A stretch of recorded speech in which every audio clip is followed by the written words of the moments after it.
우리가 사회에서 듣는 말 중에서 아킬레스건이라는 말이 있습니다. 정치권에서도 많이 쓰이는데요. 이 아킬레스건이라는 용어는 고대 그리스 신화에서 나왔죠. 바로 아킬레우스, 그의 어머니가 자기 아들 아킬레우스를 여러 전쟁으로부터 생명을 지키고 보호하기 위해서 상처를 받지 않는다고 하는 그 스틱스 강물에다가 자기 아들을 담궈서 그 물에 닿은 것은 어떤 칼과 창에 맞아도 전혀 상처를 입지를 않습니다. 그런데 딱 한 군데 그의 어머니가 그 아들을 잡을 때 손으로 잡아서 발 뒤꿈치 부분에만 그 스틱스 강물의 물이 미치지를 못했는데 하필이면 그 발 뒤꿈치에 화살을 맞아서 죽게 되었다 해서 사람마다 전체는 괜찮은데 그 한 부분 아주 지극히 작은 결함 하나 있는 이것을 아킬레스건이라고 이렇게 표현을 하고 있습니다. 아킬레스건은 실제로 종아리 근육과 또 우리 발 뒤꿈치 뼈를 연결해주는, 사람으로 말하면 힘을 쓸 수 있는 가장 센 힘줄이라고 합니다. 가장 센 힘줄이기도 하면서 동시에 치명적인 결함과 약점이 되기도 하는 이 지점이 사람마다 그 치명적인 결함, 남에게 공개할 수 없는 치명적인 약점을 나타낼 때에 이 단어를 종종 사용하고 있습니다. 사람들은 실제로 이러한 아킬레스건과 같은 자신만의 약점을 가지고 있습니다. 모세는 자신이 도망쳐온 애굽의 바로 궁으로 돌아가는 것이 모세 인생에서는 정말 치명적인 아킬레스건에 해당이 됩니다. 다윗의 경우는 자신을 죽이려고 창 던지기 명수인 사울이 자신을 죽이려고 쫓아오는 과정에서 이 사울 왕과 대면하게 되는 그런 환경 여건이 다윗에게는 치명적인 아킬레스건에 해당이 됩니다. 또 룻기에 나오는 나오미는 모압 지방으로 갔다가 남편 죽고 두 아들 죽고 다 패가 망신해서 빈털터리로 고향 땅 베들레헴으로 돌아와야 할 때에 그 고향 땅을 밟는 그 순간이, 또 고향 땅의 사람들을 다시 만나야 되는 그 순간이 가장 힘든 아킬레스건일 수 있습니다. 명절을 지냈다고 이렇게 멘트가 나왔었는데, 명절 중에서도 아킬레스건은 정말 친인척이 가족이 모였을 때 가장 직장 일이 어려워지거나 또 진학이 실패했거나 또는 결혼 시집 장가를 가지 못했거나 하는 그런 자녀들이 모이게 되는 그 자리가 그 자녀들에게는 말할 수 없는 아킬레스건이 될 수도 있습니다. 그렇다면 오늘 본문에 야곱에 있어서의 아킬레스건은 뭘까요? 그는 야곱은 인생의 고비마다 승부수를 던지며 또 자신의 꾀를 의지해서 돌파해왔는데, 바로 이것이 결국 한계를 만나게 돼서 자신이 속여서 축복을 가로챘던 자기의 집 그런 형 에서를 만나게 되는 이 본문의 상황이 그에게는 치명적인 아킬레스건이 되겠습니다. 여러분, 야곱이 어떤 사람입니까? 잘 아는 내용이지만 한번 점검을 해보게 되면 이 야곱은 쌍둥이로서 에서와 야곱 이렇게 알려져 있습니다. 이삭의 아들이죠. 사람이 이름을 지을 때는 그 사람이 인생을 말해주는, 인생이 잘 되길 바라는 기원을 담아서 이름을 짓게 됩니다. 그런데 그의 아버지 이삭은 그렇게 짓지 않았습니다. 특이하게 첫 번째 쌍둥이 첫 번째 나온 아이는 그가 가지고 있는 신체적 특징을 따라서 이름을 지었고, 그 다음에 쌍둥이 두 번째로 나온 아이에게는 그가 취한 행동을 보고 이름을 지었습니다. 독특하죠. 자, 그래서 먼저 에서는 신체적 특징인데 그가 붉고 털이 많았다고 하죠. 그래서 여러분 아는 바 에돔, 붉다라는 뜻을 가진 에돔과 털이 많다가 슈아루입니다. 그래서 에돔과 슈아루를 합해서 에샤우르, 에사우. 그래서 이것이 에서라고 우리가 부르게 됐고요. 그 다음에 반대로 야곱은 발 뒤꿈치, 바로 이제 이야콥. 그래서 이 발 뒤꿈치, 헬라는 이야콥이지만 히브리어는 아케브라고 하죠. 그래서 아케브, 발 뒤꿈치를 잡은 신체의 특징을, 동작을 보고서 아케브 해가지고 제이콥, 야곱이 됐습니다. 근데 신기하게도 그 에서와 야곱이 그 아버지 이삭이 지어준 이름대로 인생을 살아가게 됩니다. 에사우는 에돔 세아로, 에사우는 붉은 에돔의 민족의 조상이 되고요. 그 다음에 바로 야곱, 이런 야곱은 이 아키브 발 뒤꿈치를 걸려 넘어지게 하는데 계속해서 자기 아비를 속이고 형을 속이고 그 다음에 삼촌 라반을 속이고 계속해서 이 아키브와 같은 발 뒤꿈치를 잡고 상대방을 넘어뜨리게 하고 이득을 취하는 그런 인생을 살게 되죠. 그래서 그런 인생을 살던 이 야곱이 자신이 뿌려놓은 대로 성경 말씀처럼 심은 대로 거두어지는 일반 법칙에 딱 걸려들게 되는 것이 삼촌 라반의 집에서도 이 아키브 인생을 살았더니 더 이상 거기서 머물 수가 없어서 처음에 아키브 집에서 도망쳐 나왔던 야곱이 삼촌 라반의 집에서도 또 도망쳐 나와야 되고 다시 집에 돌아가야 되는데 야복 나루터를 앞에 두고 건너가면 이제 그 에사우를 자신이 속여서 장자권을 뺏어왔던 그 에사우를 다시 만나야 되는 이 상황 속에 놓여 있게 됩니다. 사실 오늘 야곱이 경험하고 있는 이 환경은, 이 아킬레스건이 노출되는 이 사건은 비단 야곱뿐이겠습니까? 오늘 함께 예배하는 저와 여러분 중에서도 우리 인생을 운영해 오다가 야곱과 같이 정말 곤란하고 정말 만나기를 꺼리고 원치 않는 그런 사람, 그런 상황, 그런 사건에 내가 직면하지 않으면 안 되는 그럴 때를 만날 수가 있다고 하는 것이죠. 이렇게 곤란한 이 아킬레스건에 노출되는 이 사건을 묶어서 대변해주는 단어가 야복나루터입니다. 야복나루터. 그러면 야복나루터, 이 야곱이 건너가야 되는데, 물론 지리적으로는 자신의 집이 있고, 그 다음에 형 에서가 있는데, 우리가 성경적으로는 이런 질문이 가능하지 않겠습니까? 자, 그럼 야곱 인생에게 이 야복이라는 나루터를 건너게 되는 것이 어떤 의미인가? 이 야복 나루터를 건너게 되면 뭐가 기다리고 있을까? 저는 이것을 성경 속에서 답을 찾아 제가 읽어 드리려고 합니다. 성경 보게 되면 성경 창세기 35장 9절에서 11절을 보면은 그가 야복을 건너서 거머쥐게 될 놀라운 결과가 소개되고 있습니다.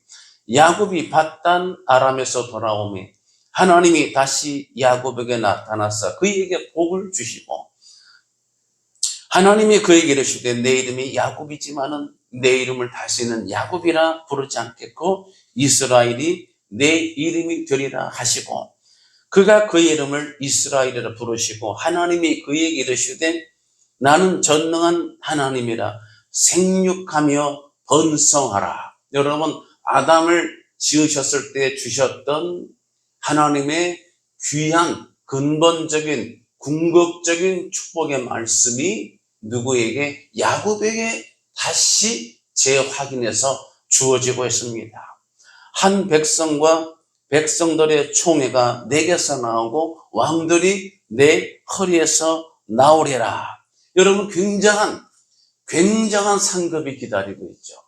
어쩌면 여러분 우리가 인생을 사는 동안에 우리가 저마다 들춰내고 싶지 않은 아킬레스건과 같은 내가 정말 덮고 싶은 나의 부끄러운 모습, 나의 치명적인 약점과 결함이 있다고 하면 이것을 숨기는 것만이 능사가 아니라 이것을 돌파해서 나가게 되면 정말 하나님이 예비하신 기가 막히고 놀라운 상급이 예비된 것을 믿음의 눈으로 바라볼 수 있기를 주님의 이름으로 축복합니다.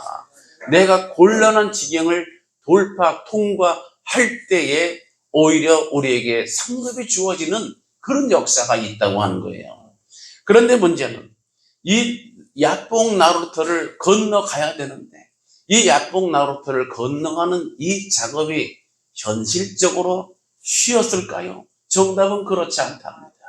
얼마나 많은 갈등과 번민과 망설이고 불안하고 초조하고 그 스트레스성의 질환에 시달릴 만한 그러한 정말 괴롭고 어렵고 힘든 시간을 보내야 되지 않겠습니까? 이것은 마치 오늘날 신약 이후의 신앙생활과도 무관치 않습니다.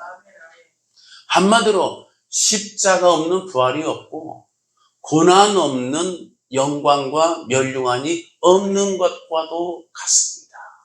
그런 위치에서 여기를 건너는 작업을 창세기 32장 기록을 보게 되면 한 문장 속에서 어떠했다는 것을 볼 수가 있습니다.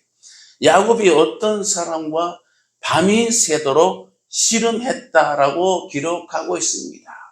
밤이 새도록 씨름했다는 문장 속에 얼마나 그 과정이 어려웠는가를 짐작해 보게 하는 것이죠. 그렇다면 야곱이 결국 이 나루터를 건너서 하나님이 예비하신 귀한 축복을 받아 누리게 됐는데, 그렇다면 뒤집어 말해서 이러한 복을 우리가 취하기 위해서는 야곱과 같은 그런 아킬레스건이 드러나지는 사건 속에 어떠한 일들이 있었는가, 어떠한 절차가 있었는가. 뭐든지 절차가 있어야죠. 물도 끓을 때에 처음부터 뜨거운 물이 아니라 미지근해진 다음에 점점 올라가서 끓게 되잖아요. 그런 점진적인 단계가 있었다고 하는 것이 제 설교의 오늘 중요한 구조입니다. 첫 번째, 성경 본문 기록에 의하면은 야곱은 홀로 남았더니, 이 말씀은 응용하게 되면 우리가 하나님이 예비하신 귀한 상급을 우리가 받아 취하게 되기까지는 첫 번째 동사의 메시지입니다. 홀로 남을 줄 알아야 됩니다. 홀로 설 줄 알아야 되는 거예요. 사실 사람은 홀로 서는 존재가 아니라 다른 사람과 함께 있는 인간이죠. 독일어에서 말하는 미트 멘션, 위드 개념, 사람과 함께 있는 이웃과 더불어 사는 존재이죠. 사람 인자 한자에도 서로가 기대어 있는, 함께 의지하고 있는 이러한 상형적인 의미가 있지 않습니까? 그래서 사람이요, 혼자 있지 못하고 그저 양식만 먹는다면 건강할까요? 절대 그렇지 않습니다. 그래서 감옥살이에서도 독방이라고 하는 것이 그렇게 힘든 겁니다. 별로 좋아 보이지 않는, 불편해 보이는 사람이라도 서로 알고 지내면서 뭐라도 함께 있어야 우리가 생존이 이렇게 여유가 생기는데, 나 홀로 음식만 취한다. 음식도 뭐 어려운 얘기이긴 하지만 이거 굉장한 고통이 되는 거예요. 사랑하는 예배자들, 그래서 우리는 늘 사람과 함께 있고 사람과 어울려야 되고 사람과 교류하면서 내 자신이 어떤 사람인가 인정받고 인정받는 에너지가 우리가 먹는 그 음식 말고도 굉장한 내 삶의 양식이 되는 거예요. 자산이 되는 거예요. 그런데 성경에는 반대의 경우를 제시해 주고 있습니다. 정말 중요할 때, 정말 아주 결정적인 때에는 우리 하나님께서는, 하나님이 아끼는 주의 백성들이 사람들 틈 속에 있는 걸 원치 아니하시고 끄집어내서 하나님과 직면 1대1의 상황으로 나오는 것을 하나님이 원하시고 계십니다. 성경에서 그런 여러 가지 구조를 통해 끌어가시는 거예요. 우리가 사회에서 들었던 옛날 많이 유행했던 서정윤 시인인가요? 그 홀로서기가 굉장히 또 많이 회자되던 때가 있었습니다. 그 홀로서기 보면은 홀로서기 둘이 만나 서는 게 아니라 홀로 선 둘이가 만나는 것이다. 기다림은 만남을 목적으로 하지 않아도 좋다. 가슴이 아프면 아픈 채로 바람이 불면 고개를 높이 쳐들면서 날리는 아득한 미소, 뭐 이렇게 시가 작시가 돼서 많은 사람들이 선호하고 좋아하고 인용을 했던 기억이 납니다. 사랑하는 예배자 여러분, 우리 하나님께서 자기 백성을, 자기 쓰시는 사람을 하나님께서 어떤 중요한 단계로 끌어가실 때의 특징이 홀로 선 상태를 전제로 끌어내시고 계십니다. 다윗은 골리앗이라는 큰 두려운 문제 앞에서 사람들 속에, 사람들의 장비 속에, 사람들의 보호와 또 안위 속에 머물러 있지 않게 하시고 그들을 다 제쳐버리고 나와서 단신으로 홀로 골리앗이라는 대적 앞에 1대1로 서서 다른 것 다 칼과 창과 단창을 다 제쳐놓고 오직 하나 만군의 주 여호와 하나님의 이름만 붙잡고 달려가기를 원하셨습니다. 그래서 이기게 하셨습니다. 엘리야는 갈멜산에서 바알 선지자들과 대결을 벌일 때에 그는 단신으로 홀로 서서 하나님께 부르짖어 기도함으로 응답받고 하늘에서 불이 내려와 제단을 다 살라버리게 되고 승리를 하도록 하나님이 이끌어 주셨습니다. 에스더는 왕비가 되어서 정말 화려한 위치에 놓여 있었지만 유다 민족이 정말로 위기에 봉착했을 때에 그가 금식하고 왕 앞에 나가서 이 문제를 정말 결판 낼 때에 죽으면 죽으리라, 이 신앙 고백과 함께 단신으로 왕에게 나가서 그 문제를 뒤집고 해결을 했습니다. 사랑하는 예배자, 우리 하나님께서도 마찬가지입니다. 우리 하나님께서도 자기가 사랑하는 백성, 자기 자녀들이 때로는 여러 사람들 속에, 여러 그룹 속에 있도록 하시긴 하셨지만 어떠한 의미 있는 중요한 순간에는 그 사람들 속에 뚫고 나와 하나님 앞에 1대1로 맨투맨으로 서기를 기뻐하시는 하나님이십니다.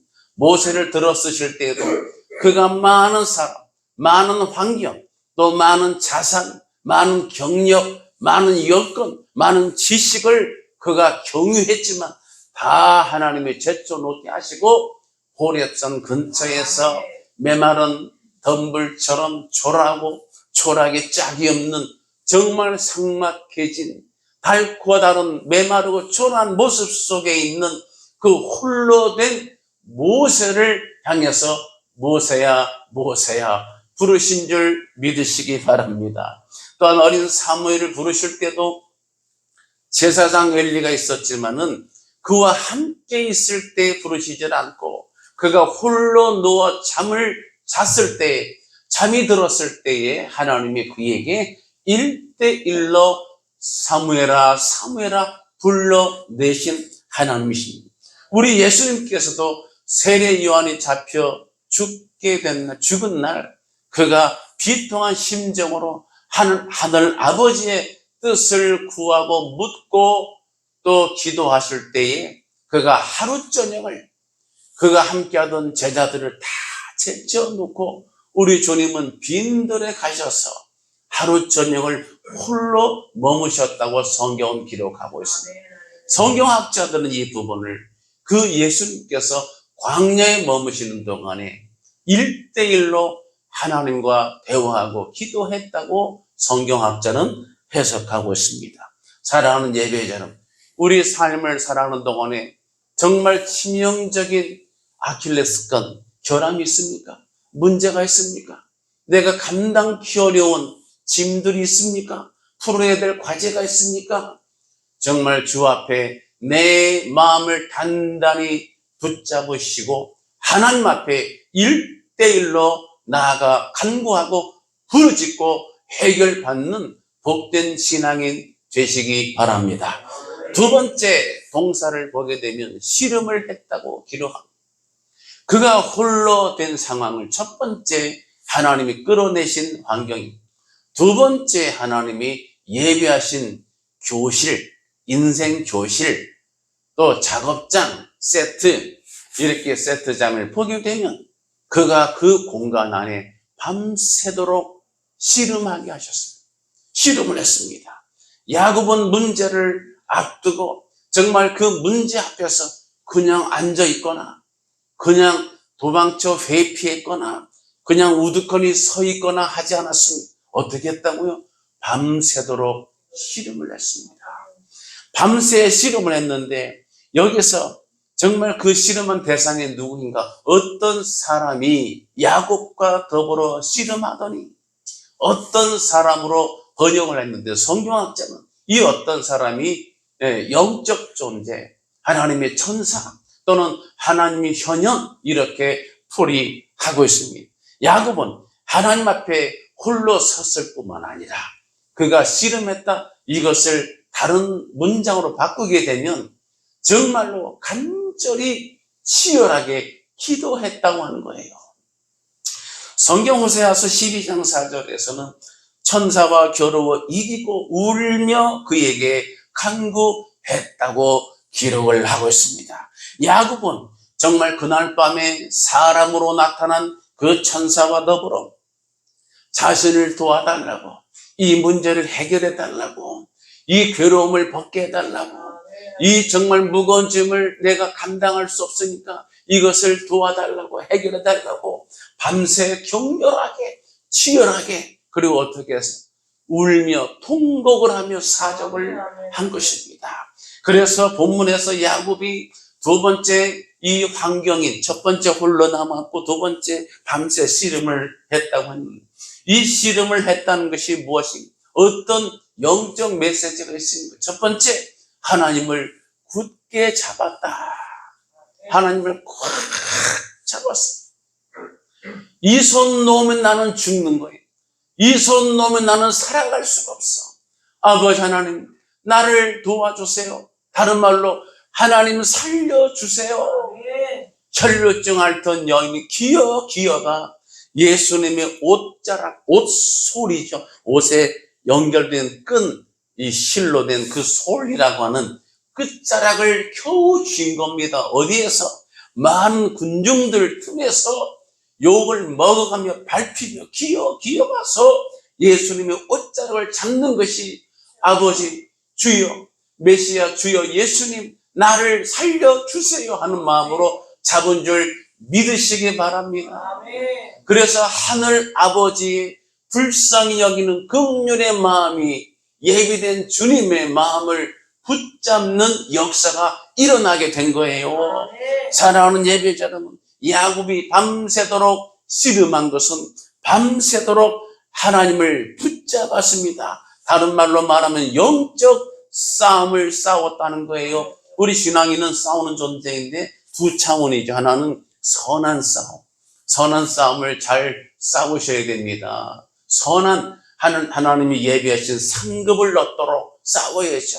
지금 동계올림픽에서도 그 여러 쇼트트랙 뭐 이런 거 있잖아요. 보면은 이게 싸우는 거 아니에요. 자신과 싸우고 선수와 싸우고 무엇을 위해서 금메달을 그 목표를 이루기 위해서 그동안 싸워왔고 올림픽 있기 전에 정말 4년간을 얼마나 눈물로 땀 흘려 정말 고생하며 넘어지고 깨지며 자신과 싸우며 갔겠어요. 그리고 올림픽 그러한 그 시합 현장에서도 싸우고 있잖아요. 그 다음에 또 하나의 싸움은 악한 영들과 싸워야 됩니다. 에베소서 6장에 나온 것처럼 혈과 육에 관한 싸움이 아니라 바로 뭐예요? 어둠의 세상 주관자들과 즉 악한 영들과 싸우는 존재입니다. 오늘 예배를 통해서 이 말씀을 기억하셔서 선한 싸움, 악한 영들과의 싸움을 잘 싸워 이기는 용사가 되시기를 축복합니다. 그 다음에 세 번째, 마지막 세 번째는 하나님께서 환도뼈를 쳐서 부러지게 하셨습니다. 그러니까 하나님의 응답을 우리 편에서는 축복을 내 것으로 가져오기 위해서는 첫 번째, 나 홀로 하나님 앞에 엎드려야 되는 과정이 있어야 돼. 두 번째는 내가 그냥 말로만 서 있거나 앉아 있는 것이 아니라, 내가 엎드러져 있는 것이 아니라 일어나 싸워야 되는 거예요. 내가 주를 의뢰하고 적군을 향해 달리며 내 하나님을 의지하고 담을 뛰어넘어야 될 줄로 믿습니다. 그리고 마지막 세 번째 단계를, 아프지만 이것을 기억하셔야 돼요. 이 과정에서 환도뼈를 쳐서 부러지게도 하십니다. 그럼 뭐예요? 설상가상. 여러분 씨름할 때에 이 엉덩이와 발목 연결돼서 이 환도뼈, 이 힘줄이 연결된 이 부분이 굉장히 중요한데요. 이 환도뼈, 이 엉덩이뼈를 쳐버리면 그럼 뭐예요? 볼장 다 본겨. 싸울 수가 없는겨. 이렇게 되는 거예요. 이제 끝난겨. 아니 내가 힘을 모아서 싸워도 안 되는데 엉덩이뼈를 쳐서 이것이 위골됐어? 그럼 끝난겨가 되는 거예요. 이제는 끝난겨. 이제는 볼장 다 본겨. 아니 선수들이 막 싸우다가 자기 나라 팀이 너무 지게 되면 관중들이 이젠 끝난겨 하고 막 후반 중반에 막 나가버렸다. 이건 돼도 안 되는겨 나가다. 그렇게 되는 거예요. 이미 끝난겨 이렇게 되는 거예요. 그래서 내가 싸움을 준비해서 싸우는 것도 어렵고 힘든데 이건 더 이상 싸울 수 없게 돼버려. 내가 남은 거 하나 가지고 이걸로 어떻게 장사해보고 이걸로 어떻게 해서 내가 가족들을 먹여 살리고 하는데 이것마저 다 날아가 버렸어. 살아갈 수가 없잖아요. 살아갈 수 없는. 여러분, 이렇게 정말 어려운 상황에 하나님 어떻게 하시는지 아세요? 자, 이 과정에 이렇게 신음하는데 천사가 첫 번째로 순순히 응하지 않았어. 밤이 새도록, 날이 새도록 했다니까요. 그러니까 천사가 하나님 편에서 순순히 내줄 수도 있었지만은 이걸 기억하세요. 순순히 내주지를 않으셨어. 날이 새도록 신음하고 붙들고 뒹굴게 하셨다니까요.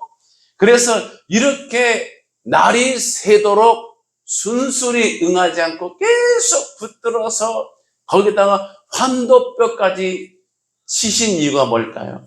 이거 참 어려운 얘기예요.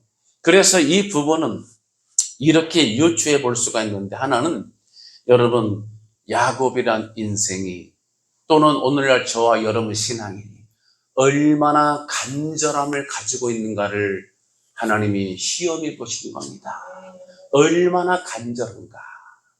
여러분 간절함이 있어야 될 줄로 믿습니다.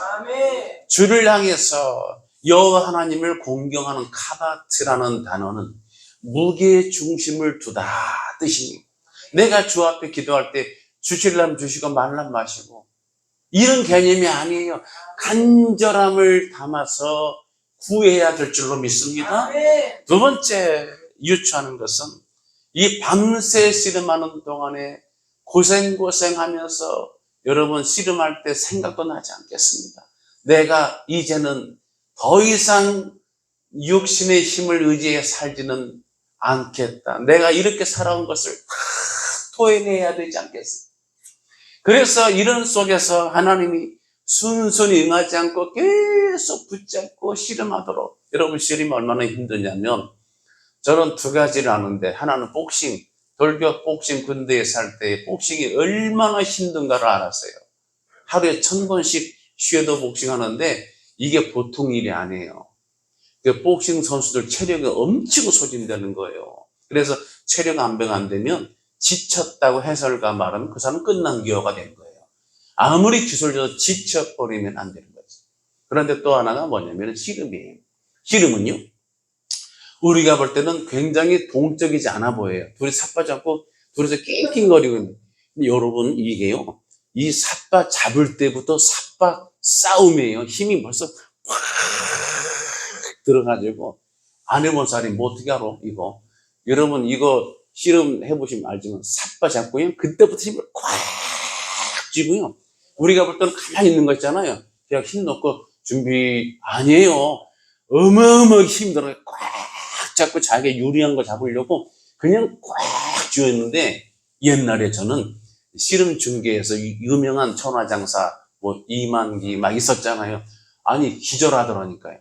이 삿바 잡는 속에서 삿바 잡다가 혼절하더라고요. 아 깜짝 놀랐어요. 이거 하다가 그때 누군가 뭐 이몽골인가 뭐 하여튼 유명한 장사 확 심판이 이제 삿바 잡고 준비하는데 힘을 주고 확 아직 일어나지도 않았어요. 무릎 꿇고 있다가 기절 혼절했다니까요. 얼마나 체력 소모가 들어갔는지. 근데 이걸 어떻게 했다고요? 밤새 날이 새도록 했다니까요. 그때 다 토해낸 겁니다. 잘못 살아온 거, 남을 속이고 살아온 거, 거짓 인생, 남의 것을 가로챈 내 것이 아닌 남의 것을 내 것인 양 거머쥐는 그러한 인생, 이런 것들을 다 토해낸 사랑하는 예배자. 그러면 하나님께서 야곱의 환도뼈를 치신 그 뜻은 뭘까요? 바로 한마디로 인간적인 힘을 다 빼도록 하셨다. 더 이상 붙잡을 것이 없도록. 마치 베드로가 바다 풍랑을 발로 밟기 위해서는 쪽배를 놓아버려야 됐듯이 그가 마지막 남은 인간적인 여러 가지 자산이 있잖아요. 자기 꾀, 자기의 머리, 기술, 승부사 기질, 또 삶의 노하우, 축적된 거, 경력, 자기 신조, 고집, 또 자기 지식, 뭐 자기만의 여러 가지 경력, 이런 것들을 다 토해내고 버리도록 하셨다고 하는 거예요. 한마디로 환도뼈는 자기가 힘을 쓸 수 있는 욕심적으로는 힘의 근원지, 중심부라고 한다면, 영적으로 보게 되면 우리가 살아가는 동안에 나도 모르게 내가 거머쥐고 내가 앞에서는 다 놓았다고 하면서도 속으로 꼭 붙잡고 있는 그 어떤 것, 이것을 하나님이 쳐서 댕강부러지 더 이상 쓸 수 없게 하나님이 만들어 버리시는 거예요. 하나님의 역사는 바로 그때 일어나는 줄 믿으시기 바랍니다. 두 번째는 완전한 의존입니다. 항복입니다. 내가 살아서는 안 됩니다. 하나님, 내가 주인입니다. 자백하고 완전한 의존을 하는 거, 완전한 의존을. 여러분, 정말 이렇게 싸움이 성립되지 않는 완전한 의존을 할 때에 구원이 일어나는 거예요. 여러분, 물에 빠진 사람을 구조할 때에 구조하는 그런 교육을 저도 참가한 적이 있는데요.